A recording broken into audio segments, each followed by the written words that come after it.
Assalamualaikum warahmatullahi wabarakatuh. Selamat pagi. Selamat datang calon peserta didik baru di SMP Negeri 3 Mundilan. Perkenalkan, nama saya Ibu Nurul Hidayatul Khairiyah. Biasa dipanggil dengan Ibu Nurul. Assalamualaikum warahmatullahi wabarakatuh. Selamat pagi anak-anak. Perkenalkan, nama saya Ibu Marjana, guru mata pelajaran Bahasa Indonesia dan wali kelas 7B.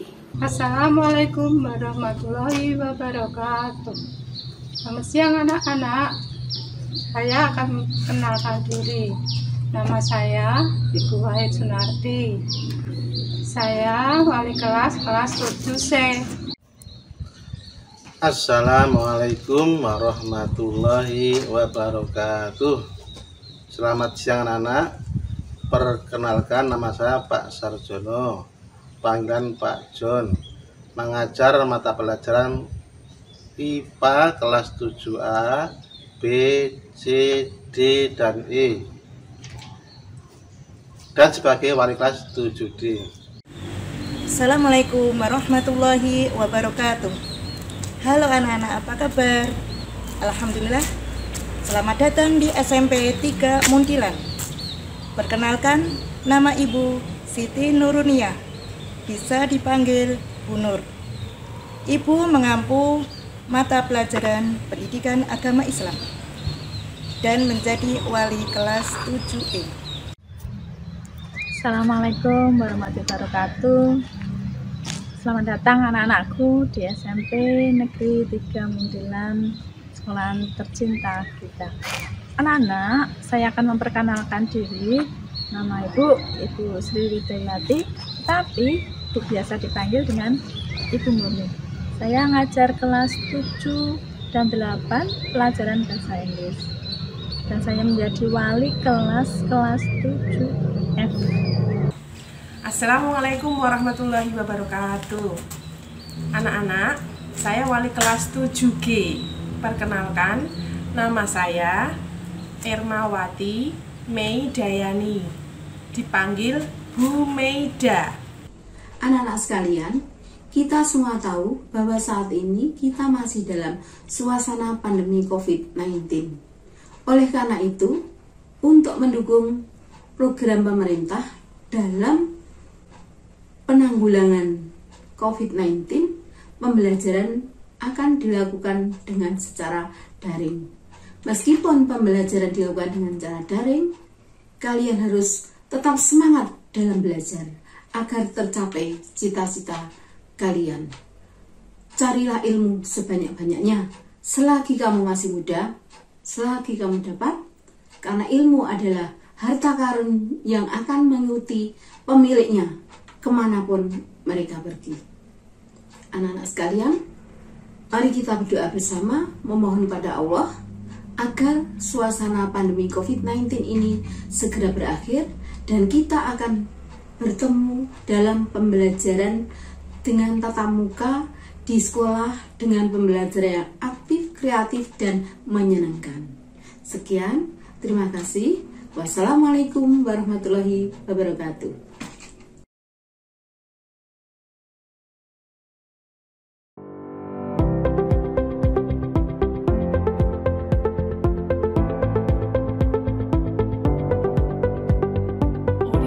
Bismillahirrahmanirrahim. Assalamualaikum warahmatullahi wabarakatuh. Pertama-tama mari kita panjatkan puji dan syukur kita kehadirat Allah SWT yang telah memberikan rahmat dan karunia-Nya sehingga di pagi hari ini kita masih diberi kesehatan, kekuatan, dan kesempatan untuk belajar bersama. Dan semoga selawat serta salam selalu tercapar pada junjungan kita Nabi Muhammad SAW. Anakku yang berbahagia, baiklah pada materi MPLS atau masa pengenalan lingkungan sekolah untuk siswa baru ini kita akan membahas tentang pendidikan karakter. Pendidikan karakter itu kita sesuaikan dengan visi misi yang ada di SMP Negeri 3 Mundilan, di mana visi SMP Negeri 3 Mundilan adalah berakhlak mulia, berprestasi, berbudaya, dan berwawasan lingkungan. Maka dari hal tersebut paling tidak ada 9 pilar karakter yang berasal dari nilai-nilai luhur secara universal. Untuk pendidikan karakter secara umum definisinya adalah segala usaha yang dapat dilakukan untuk mempengaruhi karakter peserta didik. Maka hal ini kita akan jabarkan satu persatu terkait dengan bagaimana membentuk karakter peserta didik atau siswa-siswi semuanya selama mengenyam pendidikan di SMP Negeri 3 Muntilan. Yang pertama adalah karakter cinta Tuhan dan segenap ciptaannya. Dari sini kegiatan yang sudah dilakukan di SMP Negeri 3 Muntilan adalah bahwa anak-anak didik sudah kita ajarkan untuk selalu sholat duhur berjamaah. Jadi secara bertahap sudah dijadwal bahwa anak-anak semuanya baik itu kelas 7, kelas 8, dan kelas 9 dimohon untuk sholat berjamaah di Masjid SMP Negeri 3 Muntilan. Alhamdulillah ini masjidnya sudah bagus dan menampung banyak siswa. Yang kedua adalah kita mencoba untuk mendidik karakter anak-anak dengan sholat duha secara bersama-sama. Di pagi hari sebelum sholat duha dilaksanakan itu ada siraman rohani. Setelah siraman rohani selesai maka kita melakukan sholat duha bersama-sama. Yang kedua adalah kemandirian dan tanggung jawab. Maka selama pandemi ini nanti anak-anak diberi tanggung jawab untuk selalu menerapkan minimal adalah 3M. Selalu mencuci tangan, memakai masker, dan jaga jarak. Alhamdulillah nanti SMP 3 Muntilan sudah mempunyai alat ukur suhu yang mencukupi, alat untuk cuci tangan juga mencukupi, dan anak-anak juga diwajibkan untuk memakai masker. Selain itu, dalam rangka untuk meningkatkan tanggung jawab dan kemandirian, anak-anak juga sering dilatih dengan outbound. Di mana dalam kegiatan outbound itu anak-anak betul-betul dilatih kemandiriannya dan rasa tanggung jawabnya baik secara pribadi atau secara bersama-sama. Selain itu, anak-anak juga diwajibkan untuk selalu mengumpulkan tugas selama pembelajaran daring. Maka melalui wali kelas masing-masing, anak-anak diminta tanggung jawabnya, kemandiriannya untuk mengerjakan secara sendiri apa-apa yang sudah diperintahkan oleh wali kelas dan guru mapel masing-masing. Setelah itu mengumpulkan sesuai dengan jadwal yang sudah ditentukan. Yang ketiga adalah tentang kejujuran, amanah. Nah, ini tentang kejujuran dan amanah. Kita mencoba untuk menyampaikan kepada siswa bahwa siswa dalam mengerjakan tugas-tugas itu secara mandiri, alias mengerjakan dengan sendiri. Selain itu, untuk kegiatan di sekolah yang sudah kita laksanakan adalah kita mengadakan yang namanya warung kejujuran, di mana siswa mengambil makanan dan minuman yang sudah tertera harganya, setelah itu membayarnya secara mandiri tanpa dijaga oleh yang lain. Ini untuk menimbulkan atau menumbuhkan sikap jujur dan amanah. Setelah itu hormat dan santun, di mana SMP Negeri 3 Muntilan juga ada Bapak Ibu guru yang sudah berada di depan untuk menyambut siswa-siswi yang datang. Maka siswa-siswi yang datang itu harus bersalaman, mengucapkan salam, setelah itu baru masuk, dalam rangka untuk menumbuhkan rasa hormat dan sikap sopan dan santun. Yang kelima adalah dermawan, suka menolong dan gotong royong atau kerjasama. Di SMP Negeri 3 Muntilan ini ditumbuhkan dengan kita selalu mengadakan Jumat bersih. Maka anak-anak dimohon untuk membersihkan lingkungannya masing-masing, membersihkan kelasnya, membersihkan lingkungan yang berada di kelas dan juga lingkungan yang berada di sekolah. Yang keenam adalah percaya diri dan bekerja keras.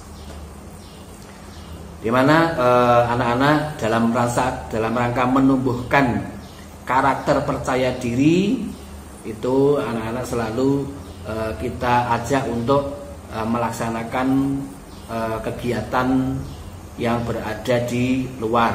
Contohnya adalah kita pernah mengadakan di Rindam, di mana di sana anak-anak betul-betul didik untuk kemandirian, tidak tergantung dengan orang tua. Selama 3 hari dimohon untuk mandiri, semua melaksanakan sendiri, mencukupi kebutuhan sendiri, mandi sendiri dan lain sebagainya. Itu yang dilaksanakan di SMP Negeri 3 Muntilan. Selain itu juga anak-anak dimohon untuk membersihkan kelasnya. Ada yang namanya piket kelas. Jadi anak-anak secara mandiri untuk membersihkan kelasnya masing-masing. Yang ketujuh adalah kepemimpinan dan keadilan. Dalam rangka menumbuhkan kepemimpinan dan keadilan, sekolah SMP Negeri 3 Muntilan juga bekerja sama dengan pihak kepolisian, kejaksaan, koramil, dan lain sebagainya. Maka dalam rangka untuk menumbuhkan sikap kepemimpinan dan keadilan, kita bekerja sama dengan koramil untuk melakukan pendidikan karakter di lingkungan SMP Negeri 3 Muntilan yang sering kita sebut dengan karakter building. Selain itu juga kita mendatangkan dari kejaksaan pada saat kegiatan upacara bendera. Selain itu juga mendatangkan dari kepolisian kaitannya dengan kenakalan remaja. Mendatangkan dari anggota DPR dalam rangka mengetahui sepak terjang atau kiprah dari seorang DPR itu seperti apa. Yang ke-8 adalah karakter toleransi, kedamaian dan kesatuan. Di mana pada saat pembelajaran keagamaan atau kegiatan ibadah, maka anak-anak yang beragama lain nanti ada ruangannya tersendiri dan gurunya sendiri untuk melakukan kegiatan spiritual sesuai dengan agamanya masing-masing. Yang terakhir adalah anak-anak harus berbudaya dan berwawasan lingkungan, di mana sekolah sudah memfasilitasi karakter tersebut dengan mengadakan seni tari tradisional, dengan ekstra karawitan, dengan pahat dan lain sebagainya. Itu yang dilakukan di SMP Negeri 3 Muntilan dalam rangka membentuk karakter siswa yang berakhlak mulia, berprestasi, berbudaya dan berwawasan lingkungan. Sementara itu yang bisa kami sampaikan kaitannya dengan materi pendidikan karakter. Semoga bermanfaat dan tetap semangat. Kita akhiri billahi taufiq wal hidayah. Assalamualaikum warahmatullahi wabarakatuh.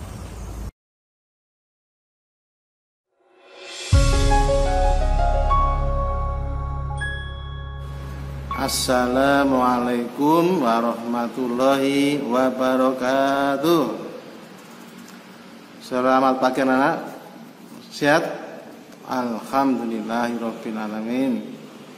Anak-anak, perkenalkan nama saya Pak Sarjono, panggilan Pak John.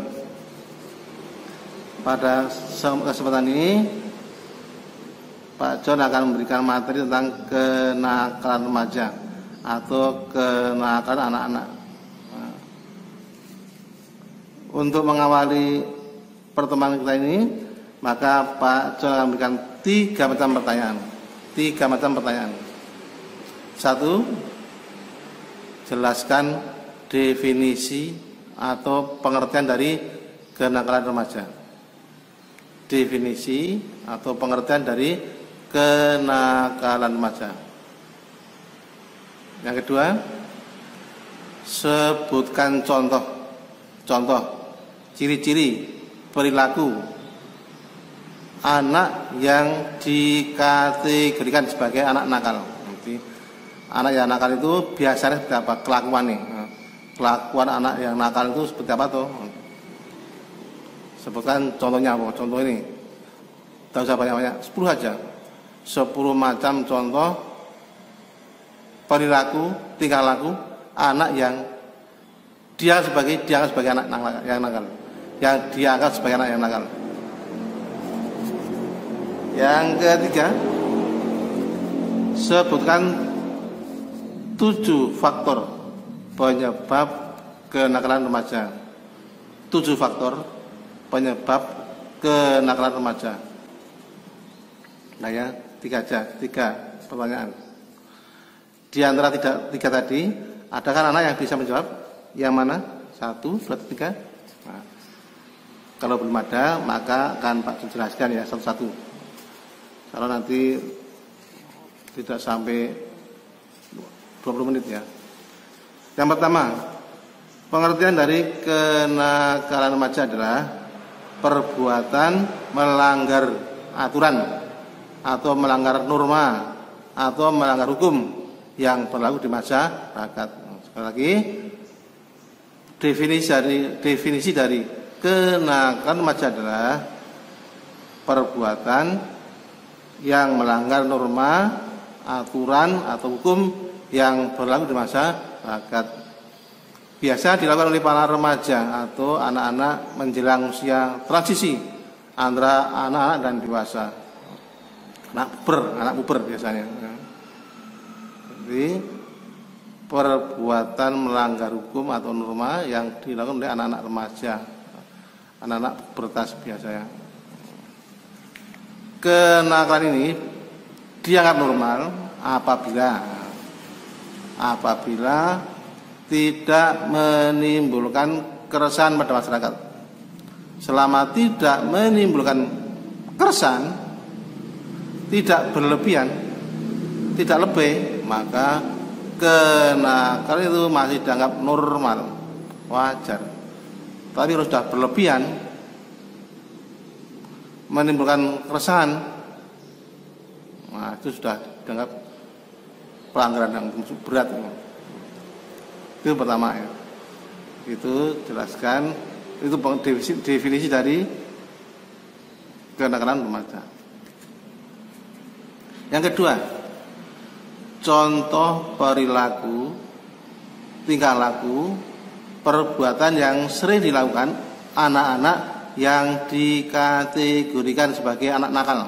Nah, misalkan di antara anak tidak ada yang seperti ini.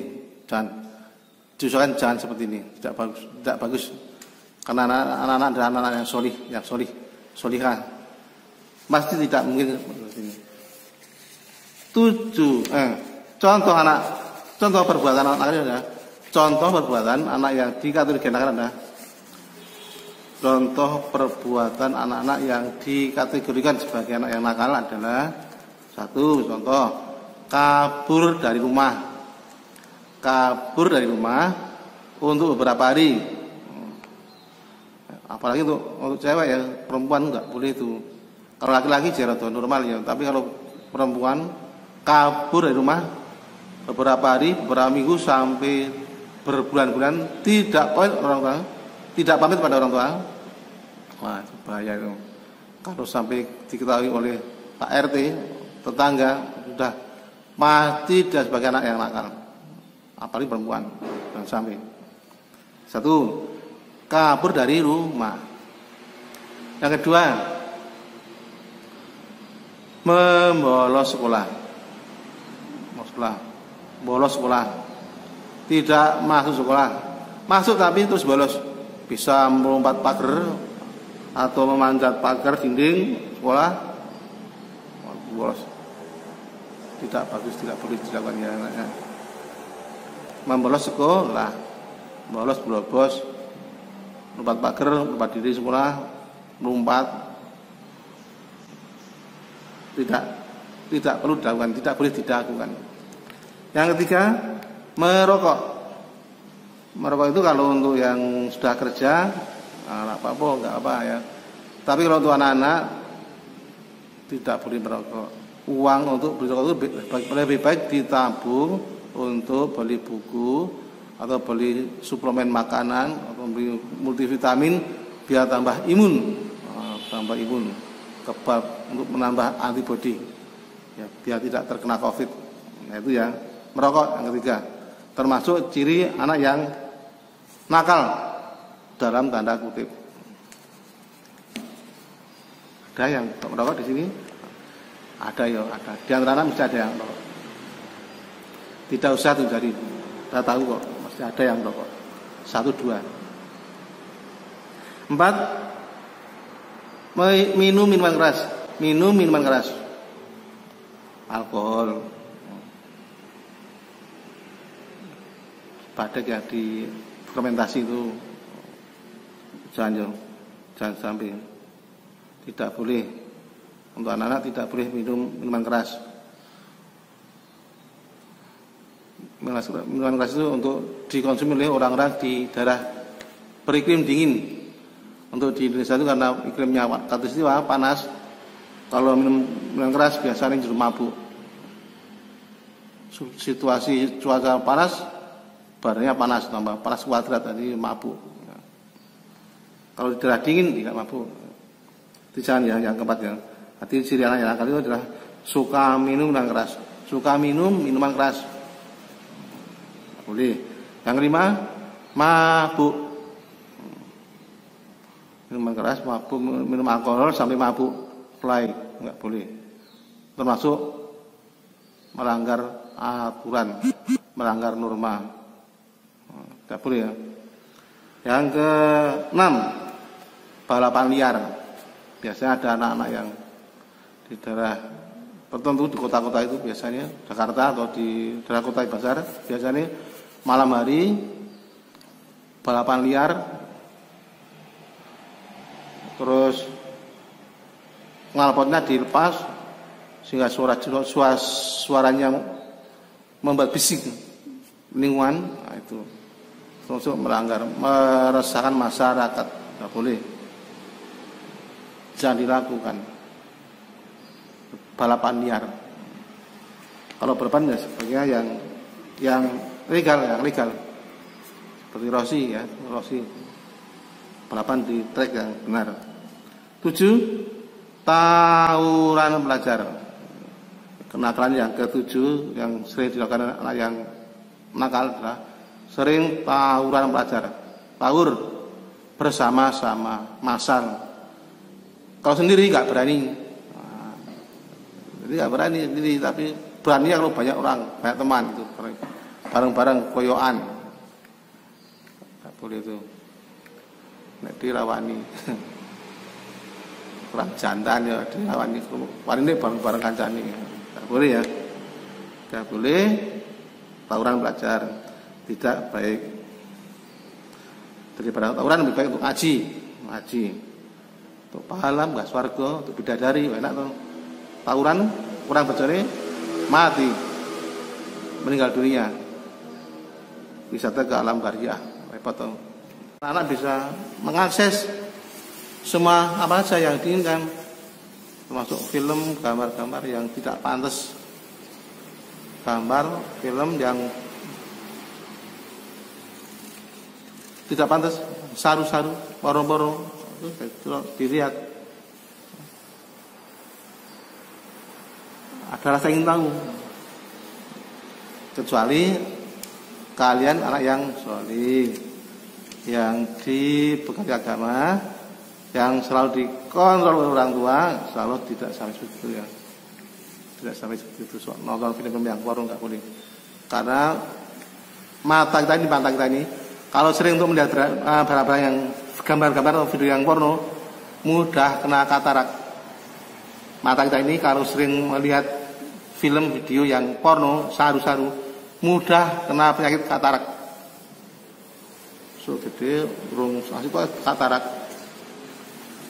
Leng operasi di suwek, mata ini disini pakai cutter, terus diambil kataraknya itu kapurnya terus dijahit, mata jahit. Oh, orang penak ini, ya, penak tuh. Dipatu dijahit, disuwek, dijahit, diubras. Oh, sakit tuh. Nah, untuk itu jangan sok senang melihat video atau gambar-gambar porno. Tidak boleh. Itu dosa. Mata kita ini sebenarnya digunakan untuk yang baik-baik saja, untuk ngaji, ya, untuk ngaji dan untuk yang lain-lain yang baik-baik saja. Untuk berjalan ke sholat, ke masjid, sholat, jangan untuk melihat benda yang gambar tuh film atau gambar yang porno-porno, jangan, tidak boleh. Itu ya, itu 7 faktor penyebab kanak-kanak remaja. Lagi ada 7 tadi, ada keluarga kurang harmonis, kurang kasih sayang, kurang pendidikan agama, faktor ekonomi, lingkungan pergaulan, lingkungan tempat tinggal, dan perkembangan teknologi informasi. Perkembangan teknologi informasi itu semua akan mengaruhi kenakalan remaja.